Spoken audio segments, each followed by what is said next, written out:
Welcome everyone to episode 14 of the Average Ontario Anglers Fishing Podcast. This is a relatable fishing podcast that is clean, no swears, right Andrew? Absolutely.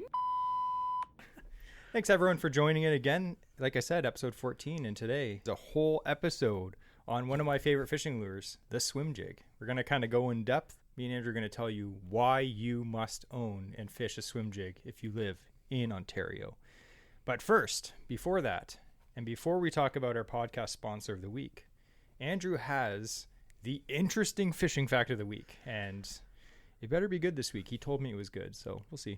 Yeah, well, I like to bring Jesse's hopes up real high before I crush them, just because I like seeing the look of disappointment on his face. All right, so if you're watching this on YouTube, wait for my disappointed face. So this week I wanted to talk about cheating. Now, I'm not going to beat the walleye tournament, lead weights in the fish. We've heard about that way too much already. But I was thinking of what are some other kind of more interesting ways that people have cheated in the past.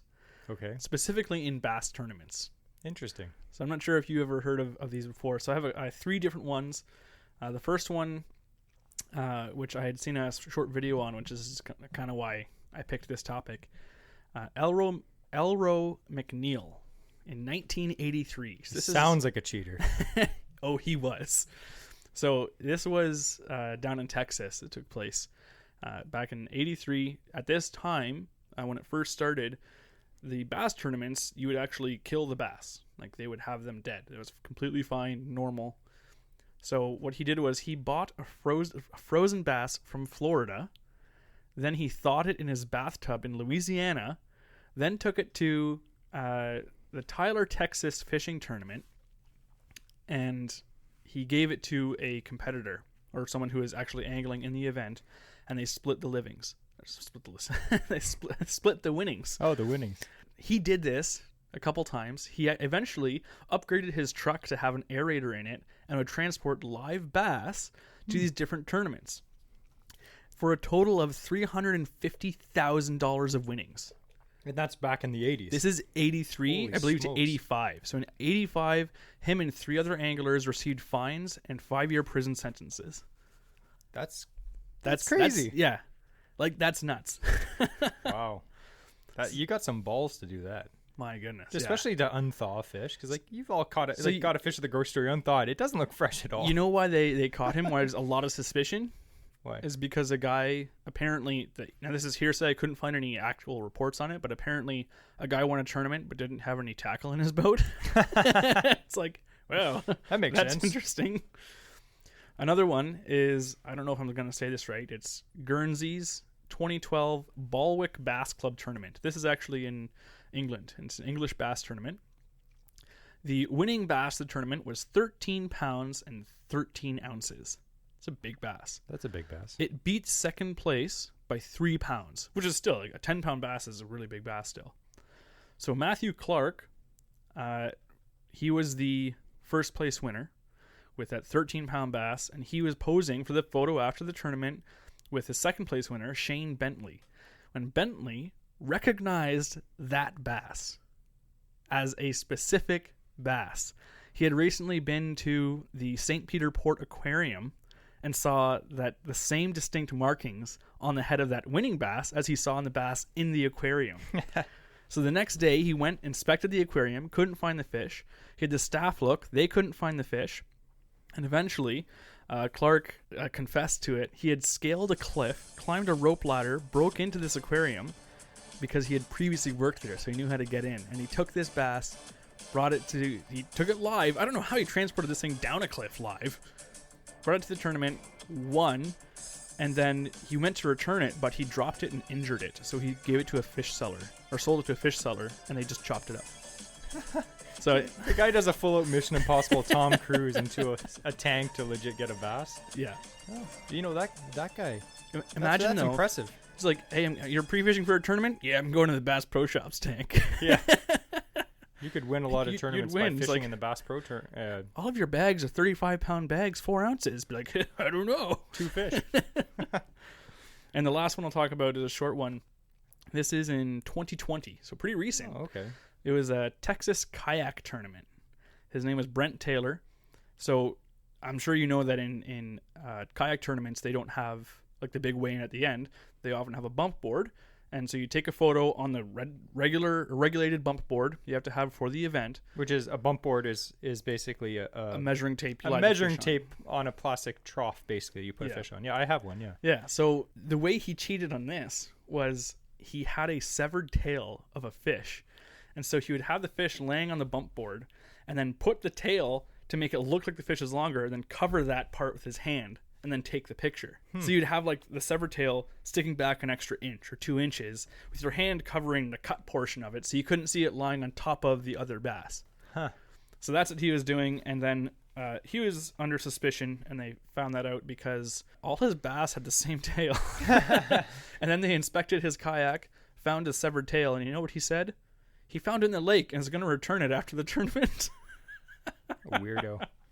So anyways, that's those are 3 of some of the more interesting cheating stories I could find on bass tournaments. That's actually funny because it's a very popular topic right now, because I remember I was listening to the Dave Mercer podcast, and he interviewed Seth Feider, who's one of my favorite professionals, bass fishermen, and he was talking about how prevalent cheating is even in the highest level of bass tournaments. People, when money's involved, big money and fame, people do a lot of stupid things. But I think my favorite one, though, is when the guy basically Tom Cruised into a aquarium to steal a bass.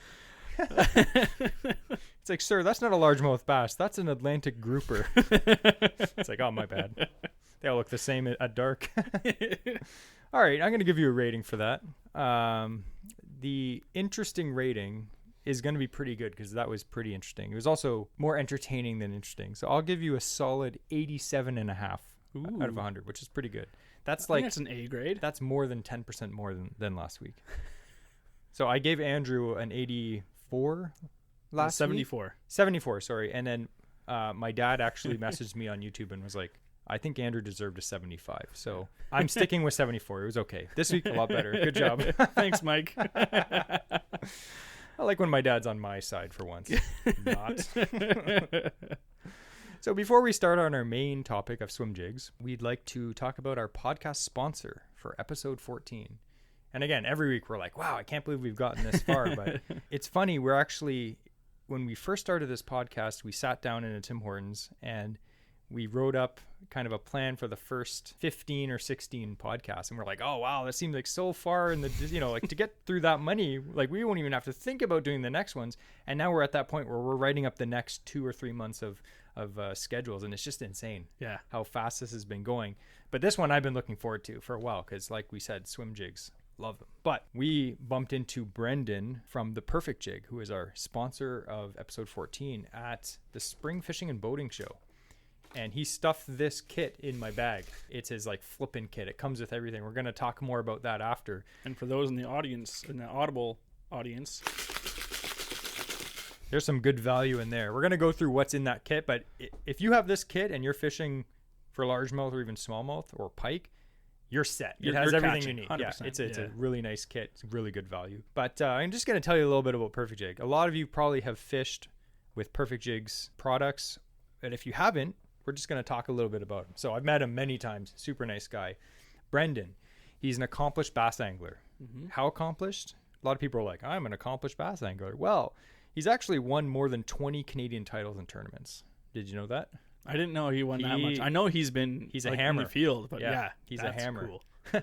So long story short, he started making his own jigs. So now this guy, he's fishing tournaments. He's doing well, and guys are like, what are you fishing? Like, what bait is that? And he's like, oh, I tie my own jigs. And you know what they say? Well, this guy's winning tournaments. Can I have some of those jigs? Like, can you make me some? So what does he do? He, oh yeah, no problem. I'll make you a few.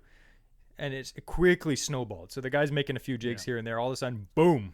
He's making apparently around 100,000 pieces a year. That's crazy. And he sells them all over Ontario, all over Canada, in the States, all over, and he makes tons of stuff. We were listening to the CanCast podcast a few months ago, and definitely check out that episode. I'll put it in the show notes. You kind of hear his origin story, which is pretty cool of even how he got the name, and it was good. It's a good episode, so we'll link that in the show notes. Definitely check that out, and you can hear from Brendan himself. So now he makes fishing tackle for a living. That's what he does, and he's been doing it for years now.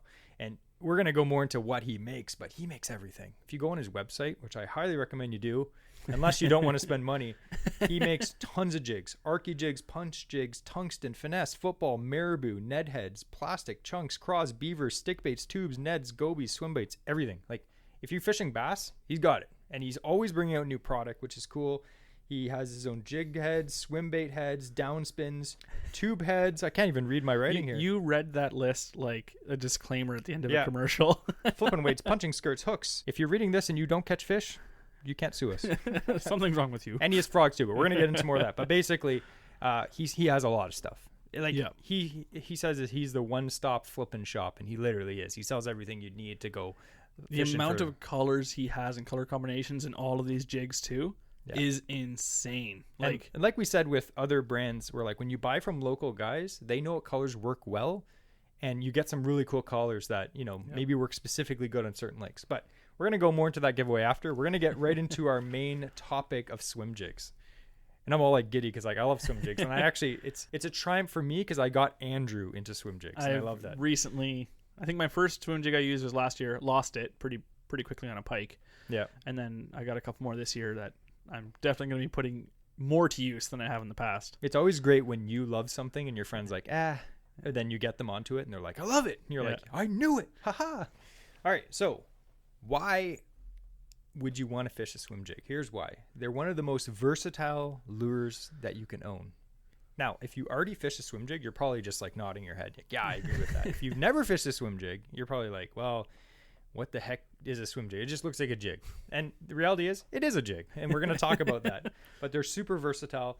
And there's a lot of professional anglers out there that are known for using swim jigs. Like, it's one of their main things. And I'm thinking, like, if you watch YouTube videos and stuff, you'll see, like, Greg Hackney, Gerald Swindle, John Cruz, John Cox, Tom Monsoor. Like, they're known for fishing swim jigs, and they always have one tied on for the reason that it's versatile. They can chuck it anywhere. They can fish it in different depths. Super versatile. So first of all, we're going to kind of cover what is a swim jig, and maybe Andrew can start off there. The main difference between, let's say, a swim jig and a flipping jig is you have is a position of the eye. So a swim jig has the eye more on the front so that you can be pulled through weeds a bit easier. You're supposed to fish these primarily through cover is what they're designed for. You can fish them anywhere, but they have a weed guard. They have a lead head or tungsten head. Sometimes this one has rattles. Sometimes they may or may not. Sometimes you can get them with an underspin blade underneath of it, but the main difference is that eye on the front of this jig is at the front of the bait. So it's not at the top. It's not set back. That way it's going to slide right through those grasses, those weeds, timber, all that stuff. Timber. Everything. Yeah. And again, they often come with, I think almost always, I would say, is the weed guard as well. Because they're just, again, designed for cover. And these ones have a nice owner hook on it as well, which is awesome. Yeah, so Andrew's holding the perfect jig swim jig, which we've used for years, and it's got a really sharp owner hook on it, and like the weed guard, it's softer than a flipping jig. Yes. So oftentimes you'll pick up a flipping jig and it has a really stiff weed guard, and that's for deflecting, like lily pad stems and timber. But swim jigs have more of a soft bristle, so if you're like this is the kind of thing where you cast this out into like a rice bed, you just like slide it right through. Not a problem. It's not, like Jason says, it's not deflecting the heavier weeds. It just has to make sure that things aren't running down your line and getting caught on the hook, essentially. Yeah, you're not like punching this through slop.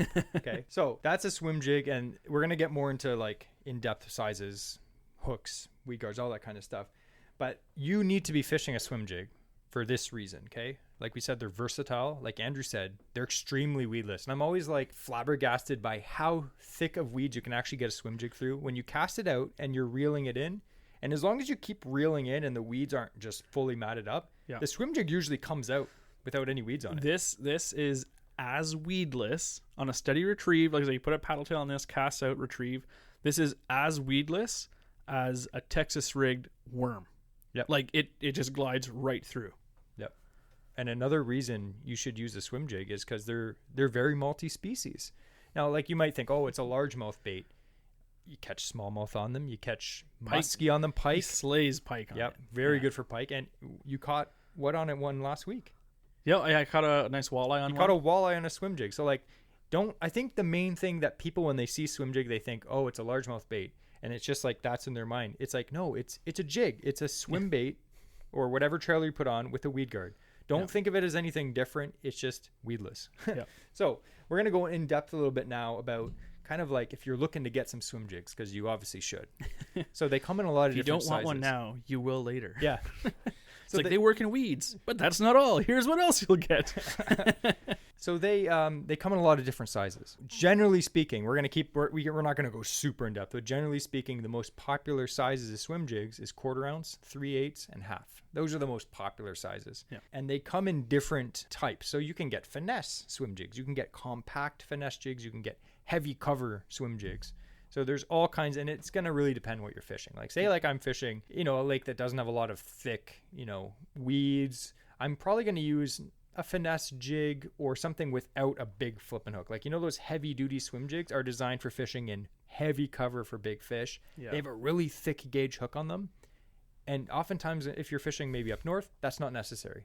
So choose accordingly the size. So like the Perfect Jig one that we're looking at now, though, it doesn't have a super thick hook on it, so it's a good overall hook. No, I believe this is the owner hook too, which if you ever take a look at one, or when you pick one of these up, or you win one from us, if you look at the point of this hook, it's been tapered like a knife edge almost. So it doesn't just taper to a cylindrical point, it also like bevels to like a almost flat pointed knife edge. It's a knife edge, yeah. So when it penetrates really easily while still keeping that hook shank it's a bit flattened on the side of the shank to narrow it a bit. Again, helps it slide to that mouth, but you still have a lot of meat in that steel hook to be able to not bend out. You still have a lot of strength, but it has a really nice hook point. That's what the owner hooks are known for. And generally speaking, like I fish the Perfect Jig swim jig in fairly heavy cover, and I've never had a hook bend out. Yeah. So it depends a lot on your gear as well. We're going to get into that more.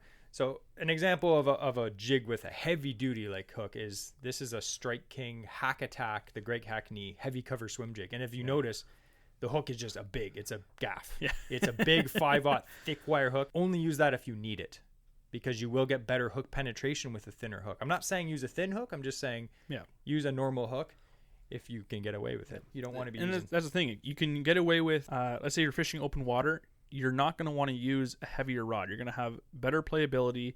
You're going to have a lot more accuracy with casting. Accuracy with casting with a lighter rod, lighter line even, because you don't need to worry about the cover and stuff you're fishing around. But at the same time now, you can't be using, or you don't want to be using as thick of a hook. You want to be able to penetrate that fish, like Jesse said, easier. But at the same time, if you're fishing open water, like we talked about in previous episodes, the more flexibility or bend you have in your rod, the higher chances of you landing that fish. Just because when it gets to the boat, you want to have that flexibility. Exactly. So having an assortment of jigs is important, depending on if you fish a variety of lakes like we do, or you have a few different combos you want to be able to cast your finesse or your compact jigs on, and then your heavy cover ones. You want to have the options to use them effectively. Exactly. So, I mean, you don't need to have a ton of jigs, but it is nice to have a few variations of, types of jigs for different situations, obviously. And of course, if you're like me, you have a whole box of them and you only use 4 of them. Yeah. So again, when it comes to hooks, definitely if you're fishing a lot of like heavy lily pads, heavy timber, thick weeds, bulrushes, stuff like that, you might want to use the heavy cover jig with the thicker gauge hook. But generally, for the average person in Ontario fishing, you can just get away with the regular hook. Now, another style of swim jigs is the compact swim jigs. And the compact swim jigs are generally like a lot of compact baits. Sometimes when lure manufacturers make a smaller bait, they make the hook thin and everything small and chintzy. A compact swim jig is the same toughness of hook. It's the same toughness of all the materials. It's just slightly smaller. Yeah. Shorter shank. Yeah. Maybe it's a 2/0 instead of a 3, maybe. Exactly, yeah. But yeah, I really like them because I like fishing a bit more finesse approach. Mm-hmm. And a lot of my plastics that I have accumulated over the years, they pair really well with a smaller compact jig. Like I have some 3-inch paddle tails, which they'll almost get lost in the skirt on a full size jig. But the compact ones, and again, the hookup percentage is still great. Yep. The hook quality, you're still bringing in big fish with it. It's not a problem. I think some people think if they're using compact size baits that they're not going to catch big fish. That's false. Yep. We catch tons of fish on compact jigs, compact frogs. Catch tons of fish. It's just, especially on pressured water, if you fish a lake that is full of jet skis and boats and other anglers fishing, compact or finesse baits can be the deal. So definitely check that out. All right, that's about in depth as we're going to go on different types of swim jigs, and we're going to slightly mention about hook the head design. Like there's different, and I'm going to say there's different styles of heads, and everyone has their own favorite one. Yes. Some people will be like, I like this pointy head. I like this head. I like the eye being at 90, like different degrees. It's all personal preference. So I'm going to show Andrew right here. This is a jig. This is one of my favorite head designs right here. Pointy. Is the MT? Coming right out the front. That is outcast tackle. Okay. And you'll notice the perfect jig one is slightly like a wedge shape, but the eye comes out of the top. So they're all the same pointy head, so it pushes through cover, and the eye of the hook is always at the top or in the front, so that it splits through. Okay. Yes. All good swim jigs that are popular have that exact design because it helps them basically split through the weeds as they're going, and it's fantastic. Yeah. Head shape is going to be personal preference and what you like. I've tried different styles, and I found that they all work good. Yeah. So I really like ones, again, when someone has taken the time in their design of it, and for most of them you're going to find is the eye of the jig lines up oftentimes with the curve or the flat edge on the bottom of the jig. So even this one, even though it's not kind of molded right into the head, there's no lip at the head to catch. Because regular jig, let's say you have the eye and the hook up top, and a ball jig, let's say, you have a big area for weeds to get caught in.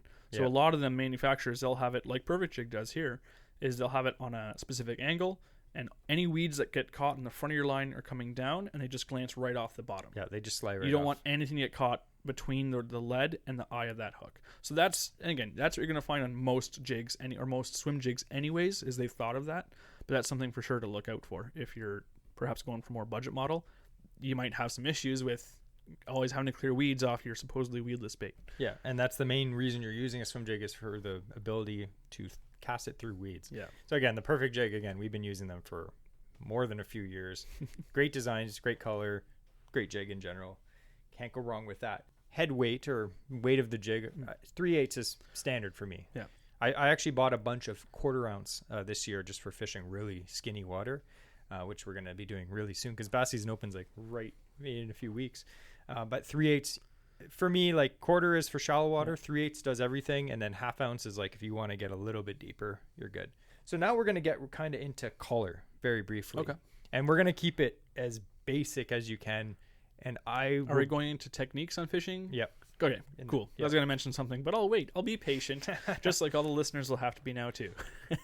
So for colors, if you go to if you say you look on perfectjig.com, you look at his swim jigs, he has tons of colors, and you're like, well, what the heck do I get, right?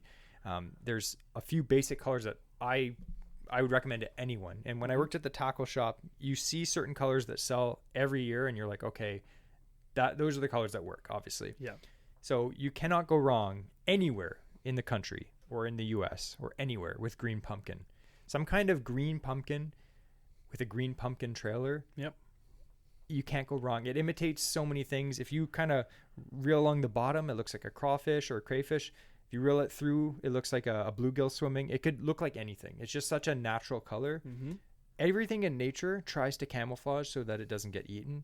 And you may think, oh, like green pumpkin's the same color as like the weeds. It's like, yeah, that's what fish try to do to hide. Bass are used to hunting things. But it's moving and glancing off weeds. So yeah. They're going to pick it up. It's natural. Yeah. Bass are used to hunting things that look natural, so you don't always have to chuck something that's super gaudy. Yeah. Another color, white. And not even speaking about bass, but pike. Love white. Yes. Oh yes. my goodness. I do like white with like a silver fleck in it too. Yep. Just because I find that, especially if the head has like metal fleck or something, it just has a bit more flash even on those bright days. Actually, Perfect Jig has a color just glows. like that. Yeah. It's and like I have white one. with some fleck with a little bit of like black strands in it. Yeah, it looks and sick. To me, it looks, it's a really good like minnow or shad imitation because it has kind of that a little bit of contrast in the white, but primarily it stands out still just as much as a pure white one, but has a bit of contrast, which I like. For sure. And great for bass, great for pike. Yeah. Everything. I've lost more than a few to pike when I was bass fishing. Another color that works good, and I don't use as much because not a lot of the lakes that we fish are dingy, but just black and blue or black. If you're fishing dark conditions or muddy water, silhouette's better, so the fish can see it better and tune in on it better and find where it is.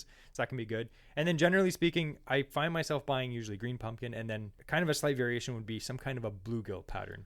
So like there's all kinds of swim jigs you can get, and they just have like a little bit of extra, like a little bit of orange underneath and some orange and some blue, just to make it look like a pumpkin seed sunfish or like a bluegill, something like that. And that's actually a good example. I really like taking a bluegill, a green pumpkin bluegill presentation like this, and then I'll put on a yellow trailer, and then automatically it becomes a perch presentation. You still have the dark green, you've got the barring, you've got the orange, and it now has a color pattern of a perch. Because the perch and bluegill patterns sometimes are very similar. Yeah.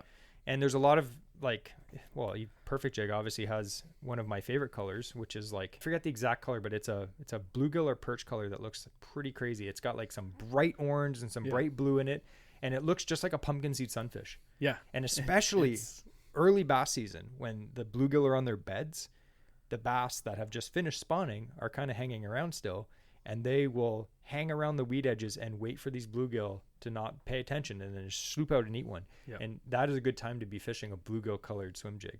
Now, some people may say, oh, it doesn't matter, you can use just a green pumpkin, but sometimes on pressured water, or just for your own confidence sake, a bluegill pattern can be a killer. Mm-hmm. Another thing too I was going to mention for colors, again, for me, I'm a big believer in contrast having benefit. So I'll often have let's say I have like a black swim jig or a dark colored swim jig, and I'll put a light colored bait with it. As it's going through the water, you're going to have all the dark green or brown or black, whatever skirt covering the bait, and it's kind of shaking around as traveling through the water. So it's breaking up constantly and changing how much of that trailer is showing on its side profile. So again, that's just my thought on it, whether or not that has anything or it's just my weird confidence thing with it. But I do like sometimes pairing really bright trailers with the darker colored baits, just because it gives a bit of like breakup on the pattern. Yeah, and a lot of times like you'll say, oh, I have a green pumpkin swim jig, I'll put a green pumpkin paddle tail on, for example. But I've seen a lot of pros, they'll actually put like, a black and blue trailer on a green pumpkin, or a green pumpkin trailer on a black and blue jig, just to to give it chartreuse on like brown. Like it's different. It's something different. If you fish a popular lake around here, it's not like it is in the States. We're not pressured like that. Yeah. But if you're fishing a popular lake and people are fishing jigs and they're all fishing black and blue because that's a very popular color, or green pumpkin, throwing something slightly different may get you more fish. And just to add to the skirts, I will mention too, some people may ask, why fish a swim jig when I can just fish like a weedless paddle tail? And it's all about the skirt. It pulsates, it creates secondary action. So you have, the paddle tail or the craw or whatever trailer you have that's, kicking or flapping back there, as well as you have that pulsing skirt that's adding kind of like a lifelike pulsing that makes it very realistic. Yeah. And it's more bulky, so fish are trying to feed up. The profile is very good. Yeah, especially the rubber skirts, I think, again, personal opinion, but I think they I don't know, like the tinsel stuff, and they will have a lot of pulsing, like you say, like shimmer and movement on them. I think rubber skirts primarily are beneficial because they just increase the bulk, they increase that side profile of the bait. Because you think of a sunfish or even a perch, like most of the swim jigs that you have or paddle tails that you'll get, they're quite narrow baits. Yep. And then as soon as you put something like this on and it's going through the water, now you have something that is actually the diameter, the thickness of those bluegill bait fish that you're trying to present. Yep. Or like I said, the thicker ones, the bluegills, it creates a big body. So that's, if the fish are finicky or they're picky, having that, and again, just knowing that they're going to get more of a mouthful from it might also help. Especially in the summer when the bass's metabolism is higher. Yeah. They're more likely to move for something that's more substantial. And, you can do very well with just a paddle tail. We do it all the time. But swim jigs are great because they're weedless and it has that secondary action and it's more of a profile. It's a bluegill profile, really. Yeah. And we're not bashing other techniques. We're just, this podcast is about swim jigs. So we're going to talk about the benefits of them. We're going to tell you. And I became I'll get into a swim jig story later, but I became a real believer a few years ago on swim jigs. And I had no confidence in them before. Yeah. And I forced myself to use them and they catch a lot. And Andrew will tell you too.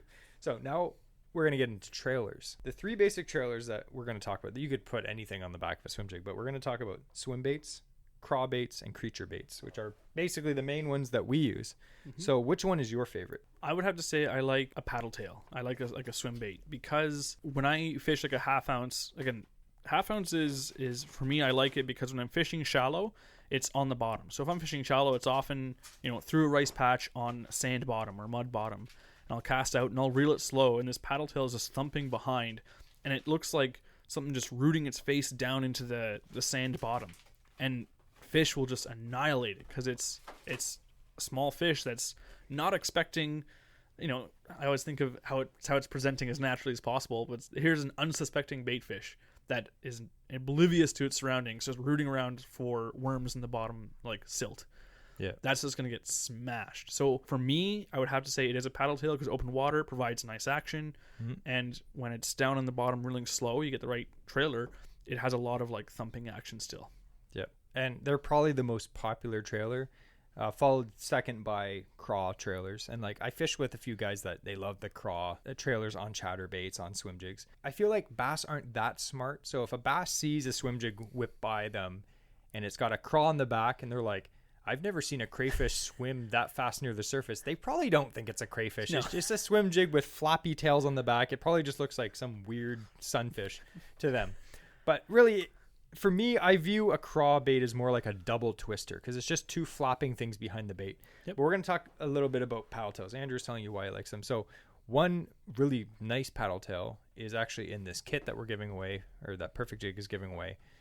And we were just talking about this earlier, that this color's pretty nice. And it's nice paddle tail too because even the ribbed sides, which produce a bit more vibration in the water as well. So generally for paddle tails on a regular size swim bait in Ontario, you're going to be looking at a 3.5 or a 4-inch swim bait. And I generally like the 3.5 size. 4 sometimes is too big, but that's a perfect size. So Perfect Jig makes his perfect swimmers, tons of colors, everything you'd need, all the popular colors, pairs perfectly on his swim jig. I'd recommend probably the 3.5 inch on his swim jig. Which I believe that's what this one is here. Yep. Is a 3.5. And this color is it's like a minnow presentation, very natural looking with a purple tint in it. And if you ever have picked up like a minnow and you look at it, especially when they get this size, they have this weird like purple band right underneath the black, and it's this like bright blue or purple band in there, and this mimics it perfectly. And I really like the rib perfectly profile of it as well. Yeah, I think it displaces more water when you're reeling it in. But a regular swimmer like that, that's all you need, in my opinion. Other paddle tails that I've been trying over the years, can't complain. Really popular one also, an Ontario company as well, is the X-Zone Swammer. Yep. The 3.5 inch is golden. You the can't go wrong Swammer, with that. it has really free movement, which is nice. So at slow really speeds, good kick. It kicks a lot. Another one that is probably my favorite overall is the Storm Largo Shad. And the reason I like these is because they're made of like a more dense, hard plastic, which when the tail kicks, it actually really moves the whole jig a lot. So sometimes you'll find you'll get like a paddle tail with a thinner tail, and the tail just, kicks back and forth, but the body doesn't really have any roll or any movement when you're reeling a swim jig in. If you have a Largo Shad or like that Perfect Jig swimmer that has like a thicker body and tail, when it's kicking, it actually moves the swim jig as you're reeling it in. Try a slightly bigger, like 3.5, 4-inch paddle tail. It'll actually give your swim bait a lot more action if you're just one of those guys or girls that just wants to cast it and reel it in. Which again is a completely proper technique. Yes, that's actually one of the main techniques. Another one, 13 Fishing, the Churro. Actually got these on the discount rack at Princess Auto for $3, but they're actually fantastic swim baits as well. When it comes to swim baits, I like to try them. So when it comes to craws, there's tons of craws on the market. You literally can go, and look at craws on, the fishing store, and there's probably 100 or 150 of them, different colors and sizes and brands. The craw that I've been using on a swim jig almost exclusively is the Z-Man Hella Craws, and the reason for that is it's Elastec. Yeah. And what I do is with the craw, when I do fish it on a swim jig, and one of the main times I like to put a craw trailer on my swim jig is in shallow water, because there's more lift.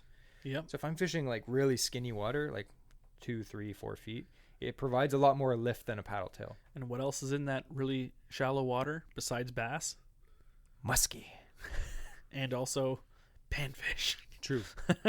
So if you have a nice soft creature or craw trailer on it, and you keep pulling it back, and every like 3 casts, you're noticing that one of the claws is gone and it lost half its action. It's true. It's because there's a bunch of dinky bass and panfish in there, and that's why these are nice with the Cybertech. What's it called? Cyberflex. Elastec, sorry. It used to be called Cyberflex. Right. Now it's called Elastec. We're showing our age, Jesse. We're old. I see where you're going with that too. Yeah, sometimes, especially with craw baits, I find sunfish or panfish or perch, they'll peck the claws off. And they do that, or they will come off easy because the claws are Have a lot of generally action. very, they have a lot of action, but the plastic's very thin in order to allow it to have that movement and that action. Exactly. It's kind of like this to the water. And I don't find that as big of a deal with paddle tails. Yeah. But when it craws, it happens a lot. So again, I like the helicraws, and the thing is with them is once I super glue that onto a swim jig, like I have one of these in white, super glued to a Perfect Jig white swim jig that it's been on there for like 7 or 8 months. It's been on there since last year. I still have I have a goat that's I super glued onto my chatterbait. That's been on for 2 years. Yeah. It's the same bait. They last a long time. So I'm going to go very quickly through some baits that you can put onto a swim jig that aren't as, wide stream, but they work really good, and I've had success with them. And one is just your good old fashioned 5-inch grub. Yeah. This is a Berkeley power bait grub. I found that the perfect size is 5-inch. It's very subtle. It just has a little bit of a kick, like a regular twister tail kick. It's subtle. It helps your bait fish a little bit deeper. You do have to give your bait some action with your rod, which we're going to get into, because it doesn't really make your swim jig roll or anything like that, but it does have a very unique action on a swim jig. You can also have the double twister tails, like the classic Mr. Twister, like the double, right? The 4-inch. And it's the same kind of like a crawl thing. I view it as kind of the same thing. And they've been great for me. And another one is actually the Perfect Jig Chunk. Now, if you don't know what a chunk trailer is, it's like the old pork rinds. Yeah, you might have heard in the past, it's called a jig and a pig. Yeah. And it's because they used to be made of pork rind. Yeah. And it was, just a bit of pork skin that they cut into... Kind of like a frog. It's like a chunk with 2 legs off of it. Picture you just stepped in a crayfish, but it didn't like crush out. It just kind of flattened. Yeah. That's what it is. Now, the cool thing with this is a bait that I've never expected to put on a swim jig. I never even thought of it until I watched a video with John Cox. And if you don't know who John Cox is, he's a pretty hilarious professional bass angler in the States. And he was fishing swim jigs in the shallows, and he was skittering. We're going to get into this technique. He was skittering swim jigs over lily pads, which I'd never seen before. I was like, wow, that's cool. Yeah. And no trailer he's using? He's using a chunk. And Perfect Jig is actually known for his chunks. They're called the Perfect Chunk. I mean, they're perfect, right? And they're made in Canada, and they smell good. But he has tons. He has chunks, and he has junior chunks too, like smaller size. Yeah, which are great for those compact jigs. Yeah, exactly. You want to get the right size trailer. You get too big of a trailer on a compact jig, and now it's too light to sink properly or give the right action. So yeah, the fact that he makes the smaller ones, I love. Yeah. So that's another thing you can put on a swim jig. That was kind of like a secret tip, so you should definitely try that, because I'm sure some of you guys are like, no, don't give away my secrets. It's like, buddy, it's not a secret. It's all over. Anyway. Experiment with stuff, because, again, Perfect Jig, so he's got, like, flipping baits here, which he has some tungsten weights and stuff for flipping and pitching. Yeah. You can put this on the back of a swim jig. Who cares? You can put anything on the back of a whatever swim you jig. want to put a Senko sideways in the back of a swim jig. Try it. I don't know. There's no rules to fishing. So before we get into where to fish a swim jig and what conditions you're going to want to chuck a swim jig and gear, we're going to talk about our sponsor again. So again, we'd really love to thank Brendan again for sponsoring this giveaway. It's fantastic when people reach out to us and are like, hey, we'd like to sponsor a giveaway. Like, I don't think we've asked many people at all. It's been mostly people asking us, and I was like, that's fantastic. Keep it coming. That's awesome. Yeah. So again, if you're a company or a brand that would like to do some sponsor giveaways on our podcast, definitely shoot us an email and we'll get you set up. So we're going to kind of go over what's inside of this particular box, because it's a pretty good box. It's one of those 3,700 size boxes, and it's jam-packed full of stuff. Yep. So we have 5 different jigs. I believe there's a couple flipping jigs. There's a punching jig in here too. Nice big black and blue. It's actually one of my favorite Perfect jigs is his punch jig. And it weighs like what, an ounce or three-quarter of an ounce maybe? They're heavy, but they have a tapered head. So they actually, if you're punching around lily pads or slop, they actually go right through. And then they come up without weeds on them, which is fantastic. We got another couple swim jigs here. Or there's a flipping jig there. Yep. There's a swim jig there. I love this color too. Yeah, the white with the cool color. Blue. Oh, that's awesome. So a couple flipping jigs. There's another flipping jig there in I believe that's the peanut butter and jelly almost. Yeah. Or similar. Yeah. Great color. It also comes with not just any frog, but the perfect frog. Which, by the way, I bought a few last year, and rest their soul, one got bit off by a muskie and one got bit off by a pike. They're both gone now, but I did catch quite a bit of fish on them. They're very soft. They've got sharp hooks, good colors. Soft, good hookup ratio on them. And again, tungsten weight inside. Yep. Again, you can feel free to trim the skirt if you want. The skirts long are long, skirt, so you can. Again, I'd rather have that because I can trim it. If they come too short, which I can't make it longer. So great frog. You got some flipping weights there. Tungsten flipping weights, which aren't cheap. Yep, and you also got some weight stops. Bobber stops, yeah. So you won't be snapping off needlessly on the hooks. He also provided, I think these are 3 offset hooks. You got a nice assortment of there, and then you got a couple flipping baits. You got beavers. A couple beavers, a couple different colors, like variations of the green pumpkin, pretty much. Actually, that's one of my favorite colors he makes. It's called Bluegill Smash. Yeah, and it's great. And they're compact size. They're not huge. And like we said, paddle tails. This is like my favorite size of bait for flipping. Yeah, because I want it small enough so as soon as it comes down, reaction strike, like gone, like the whole thing. And then, as we talked about already, we have his paddle tails, in that awesome like opalescent pearl. I have to keep my eye on Andrew because I'm pretty sure he wants to steal those. It's like, he's like, look over there's there. No pocket here. Yeah. So anyway, it's a great kit. It has everything that you need. Like you could literally just grab that and a fishing rod. Yep. And go out in anywhere in the Kawartha Lakes or Muskoka, anywhere like that. Cover. Yep. And you'll catch largemouth and smallmouth and pike and the muskie if you want. I've donated quite a few perfect jigs to the local muskie in the Kawarthas, unfortunately. But help support muskie, donate jigs. So now we're going to kind of talk briefly about where you'd fish a swim jig. And we kind of covered in our... We'll combine where and how. How about that? So again, like we said, they're weedless. Yep. So fish around weeds. Weed edges, great area. If you're fishing one spot, people always ask me, like, where do you catch bass? Shallow cover is always, it's obvious. You can tell lily pads, a stump, a dog. Visual. Yeah. Largemouth are very, they sit in one spot and wait for food to come. They're opportunistic. They're lazy. So if you cast a swim jig past a dock and there's a bass there, he'll probably come out and eat it. Mm-hmm. A stump, lily pads are great. The swim jigs will actually go. Timber is awesome for swim jigs. Yeah. I like fishing around timber. See any like laydowns with trees like in the water? And again, the little difference between flipping and swimming swim jigs is because of that eye presentation or location, it comes through the timber a lot better. Yeah, it's less likely to get wedged into a little crevice and snap off on you down there. So if I'm fishing timber, I prefer a swim jig over a flipping jig. Yeah, and I'll fish it the same way, especially if you're swimming it. And just to add to that, a lot of people are like, "Oh, it's a swim jig. You can only swim it." False. It's a jig that swims best. So like jigs, you can fish a swim jig. You can flip it. You can skip it under docks. I mean, you can technically swim a flipping jig. You can swim a punch jig. How many times have you fished it without cover? Like you're fishing either a flat, rubbing it on the bottom, or you're casting in the open water beside weeds. Like you're not even making use of the weed guard that's there. No. But they work still. It's just a swim bait that's weedless. So don't think that you're fishing a swim jig and you have to fish it like a swim jig. Say you're fishing a swim jig along and, there's some weeds, there's some logs, you're fishing targets, and then all of a sudden, you see this like nice deep hole in the weeds. Flip the swim jig in there. It's a jig.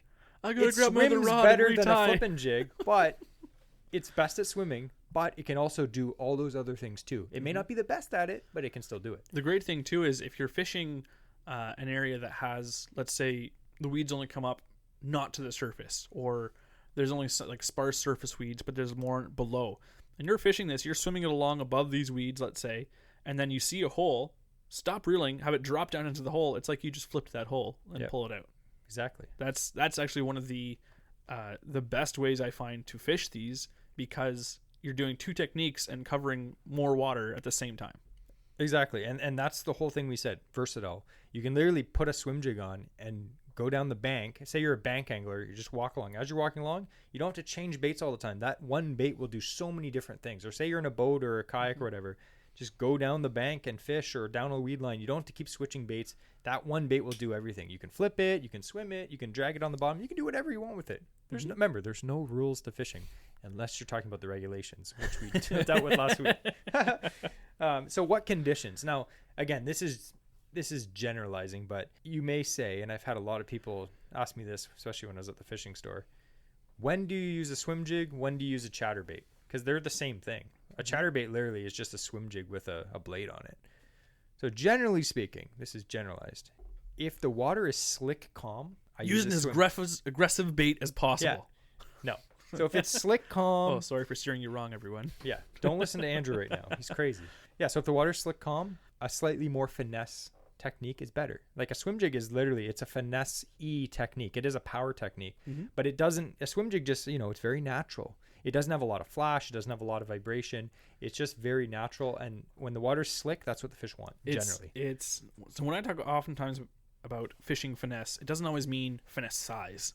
Yeah. You can fish a finesse presentation on a larger bait. And that's, again, where these are great for, is that you can have a big profile, just like you're saying, but you don't have to, you're ripping it in quick. You don't have to be like hopping along hard. You can fish this as slow as you want, or go as light as you want. You can fish this compact ones if you want to go smaller. Yeah, exactly. So like literally no rules, like we said. And again, like we said, word of the day, versatile. Versatile, very versatile.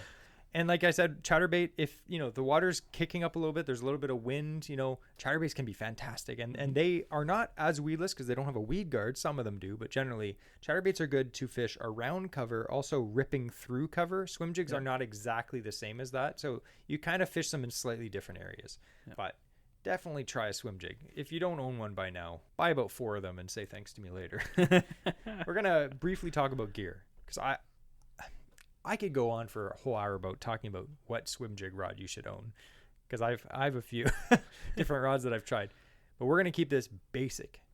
You probably already own a rod that's great for swim jigs. Now, generally speaking, we're talking about bait casting equipment.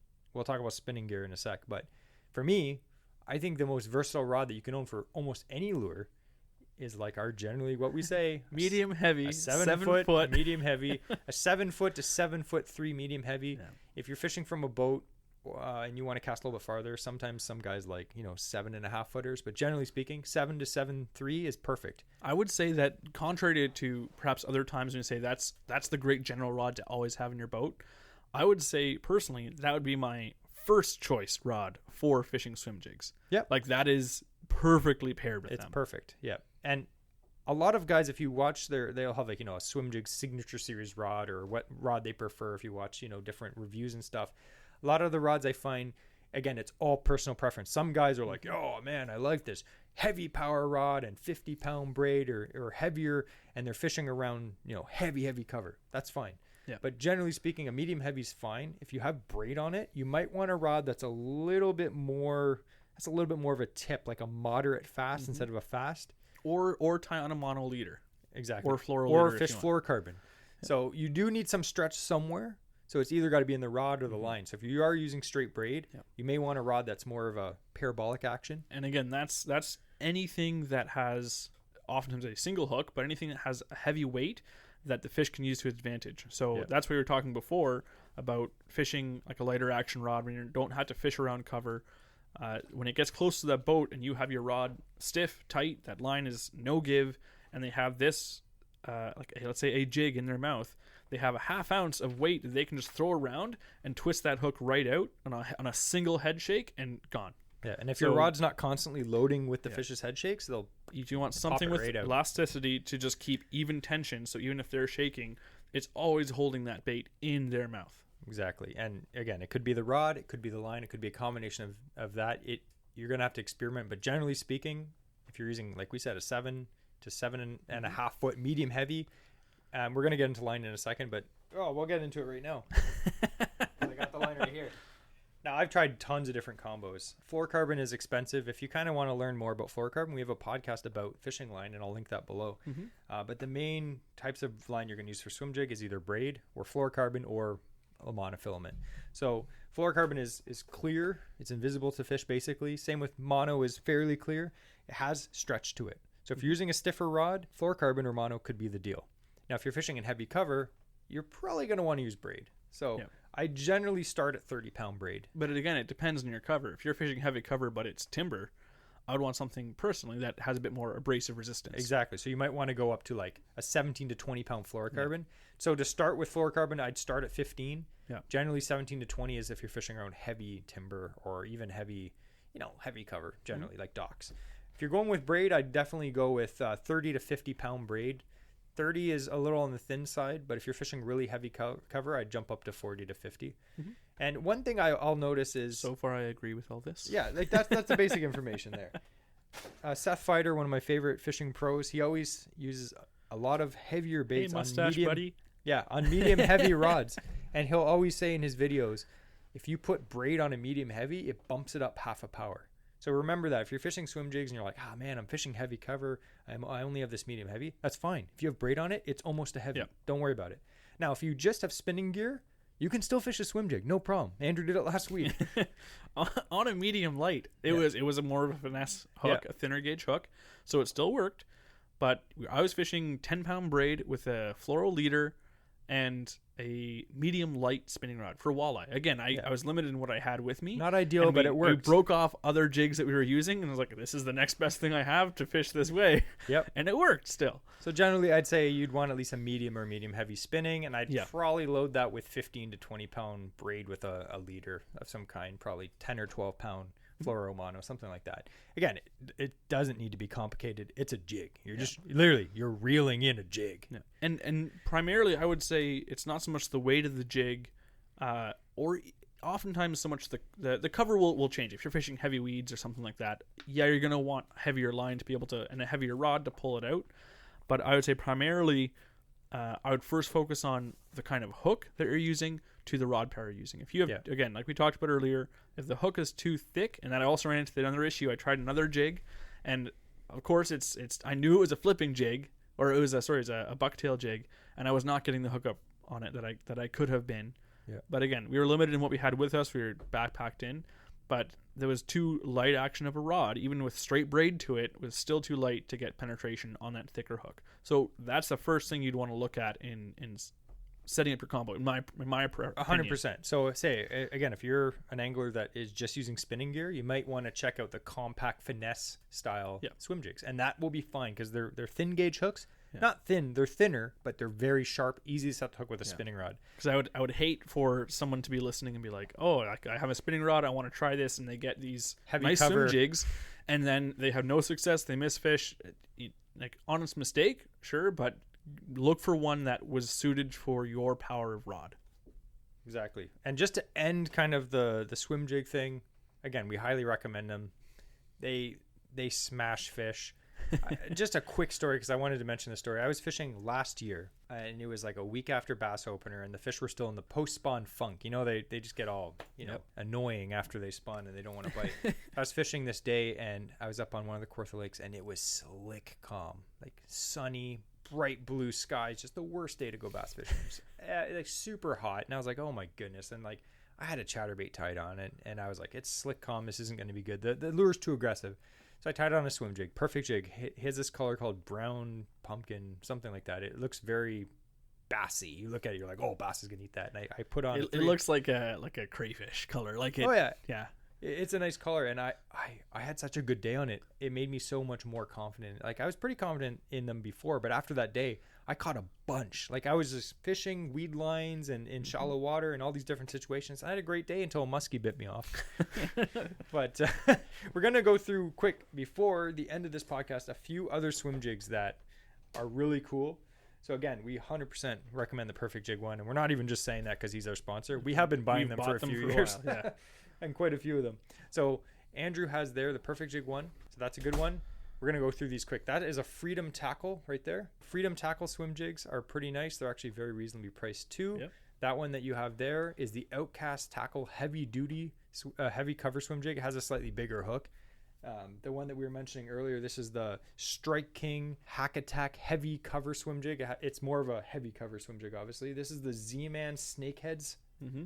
It has a very unique head it's designed like a snake head. So they say, oh, the snake slithers through the grass, and so does this jig. The Z-Man is nice too, because if you are one that you want to change your trailer, it does have a special bait keeper that's designed for their Z-Man plastics. Yeah, and it works with other plastics too. This one is cool. We met Sheldon from Jacked Up Jigs at Cancast. Yeah. Very cool designs, very good colors. Yeah. And that's like a standard swim jig. This is the Sixth Sense Divine swim jig. This is a sick jig. Like, I'm glad you're doing this episode, because I'd be like, here's one of the 3 I own.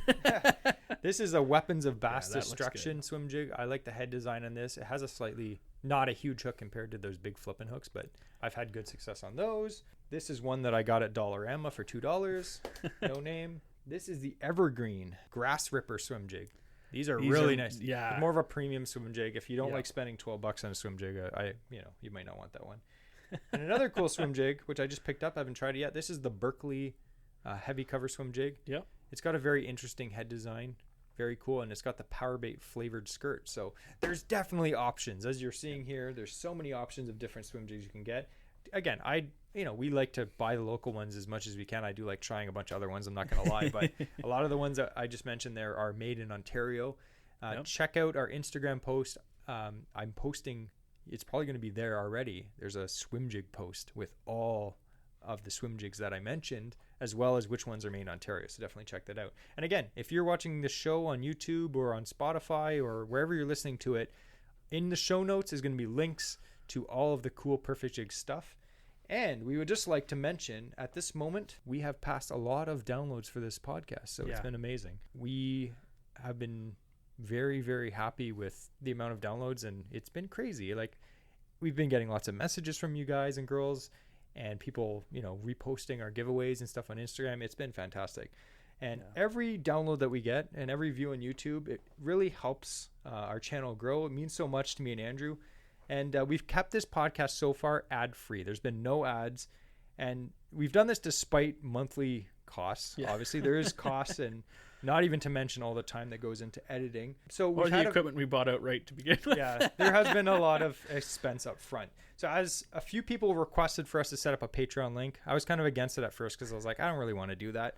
But I've had more than a few people ask me, so I said, I had to talk Jesse into it. We're not asking, hey, you should give us this because we're giving you this. No, it's there because we want to be able to, if people have asked, how can we support you? This is how. It's all voluntary. Yeah, so if you would like to support if you would like to support Jesse learning how to read off of a piece of paper, if you'd like to support the show and help us out, check out the show link and it'll take you right to our Patreon. I don't really know how it works, but I'm sure you'll figure it out. But we'd like to thank you for that. Again, no obligation there, pals. We appreciate your downloads. Yeah. 100%. So anyway, this episode was about swim jigs, and again, we love swim jigs. I highly recommend you get some. We'd like to thank Brendan from Perfect Jig again for sponsoring this giveaway. Definitely check him out. He's at a lot of tackle shops. Probably if you have a local tackle shop near your house, he probably has jigs in there. Because I see what happens. Frogs. I work near Gagnon Sports, which is one of my favorite places, and you'll see his Perfect Jig truck with all the and he stocks up all these stores. Like, he drives, like he'll have a whole truckload of jigs, and every few weeks or every week, I don't know how often, I'll just see as I'm driving to work, I'll see his truck, and he's there at the crack of dawn at Gagnon stocking up their shelves. And he's always in there just like, hey, yeah, I'm driving up, and he's driving up God knows where, like way up in the wilderness. Every time I see his truck, it's not local. It's when I'm coming back from like Marmara or something like that. Like, it's somewhere far. And this guy's a hustler, man. If you see a truck and it doesn't have just like a bumper sticker, a Perfect Jig, it's like lettered out. Yeah. Perfect Jig. Give him a honk, give him a wave, tell him that you like his products. Like, roll down your window at summertime and yell at him across the highway and be like, I love your stuff. Just be like, Brendan, you're perfect. So anyway, if you do eventually buy something from Perfect Jig off his website or at the store, send him a message and say, AOA sent us. That'd be pretty cool. But anyway, this was a cool podcast. And actually, next week, what's the podcast, Andrew? Just to whet your appetite. Ooh, it is all about the top bass lures. Ooh, top bass lures. And we're going to talk all about swim jigs. Just kidding. We're not going to talk about swim jigs. But anyway, thanks everyone for listening, and we will see you next week.